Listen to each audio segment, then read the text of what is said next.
வணக்கம். திரைக்கலைஞன், பொதுமக்களில் ஒருவன் தம்பிராமையா, கேரள ஆளுநர் மற்றும் தமிழ்நாடு பொறுப்பு ஆளுநர் ஐயா அலேக்கர் அவர்களுடைய பாதம் தொட்டு நான் வணங்குகிறேன். நீங்கள் மிகப்பெரிய அறிவாற்றல், ஆளுமை கொண்டவர் என்ற நிலை இருந்ததால் தான் உங்களுக்கு இந்த பொறுப்பு வழங்கப்பட்டுள்ளது. நான் எந்த கட்சியும் சாராதவன், புரட்சித் தலைவர் எம்ஜிஆர் மீது மட்டும் பக்தி கொண்டவன். இப்பொழுது நடந்து முடிந்த தேர்தலில் 40% ஓட்டை இளைய தளபதி விஜய் அவர்கள் வாங்கியிருக்கிறார்கள். 2 கோடி பேர் ஓட்டு போட்டுக்கிறாங்க. 2 கோடி பேர் என்பது ஓட்டுரிமை படைத்தவர்கள். இதில் ஓட்டுரிமை அற்ற மாணவர்கள், மாணவிகள், எனது பேத்தி, எனது பேரன், எல்லா குடும்பங்களில் இருப்பவர்களுடைய ஆசையும் அபிலாஷையும் அதில் ஒளிந்திருக்கிறது.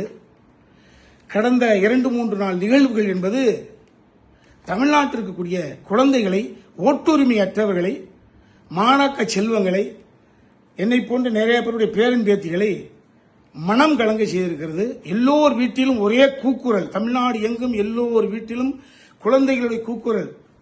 எப்ப வருவாங்க, எப்ப, எத்தனை சீட்டு, எப்ப பதிவு ஏத்துட்டாங்களா, எப்ப ஏற்க போறாங்க, ஒரு இனம் புரியாத தொல்லைக்கு ஆளாக்கப்பட்டு எல்லோரும் மன செஞ்சலத்தில் ஆழ்ந்து கிடக்கிறார்கள்.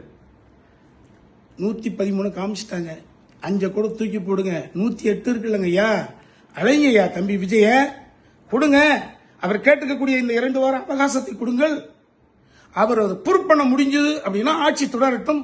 ப்ரூவ் பண்ண முடியலைன்னா ஆட்சி விட்டு சட்டம் ஆட்டோமேட்டிக்காக அவரை தீக்கிற போது அடுத்த இன்னொரு எலெக்ஷன் கூட நீங்க ஃபார்ம் பண்ணுங்க. அதுக்கப்புறம் யாரும் வந்து போட்டும். தயவு செய்து இந்த ஓட்டுரிமையற்ற இந்த குழந்தை செல்வங்கள், அவர்கள் அறியாமையில் இருப்பவர்கள், இன்ஃபாக்சுவேஷன் இருப்பாங்க, உண்மை இருந்துட்டு போட்டுமே, அவர்களுடைய பார்வையில், அவர்களுடைய எண்ணத்தில் இருந்து, அவர்களுடைய பாயிண்ட் ஆஃப் இருந்து கேட்கிறேன்.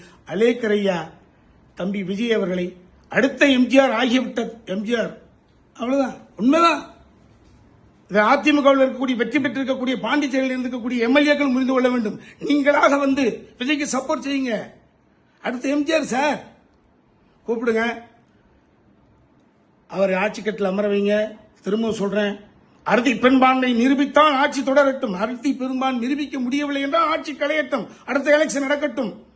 அலேக்கர் ஐயா, அலையுங்கள் ஐயா தம்பி விஜயை, இந்த குழந்தைகளையும் சிறார்களையும் மன ஊனத்திலிருந்து காப்பாற்றுங்கள் ஐயா.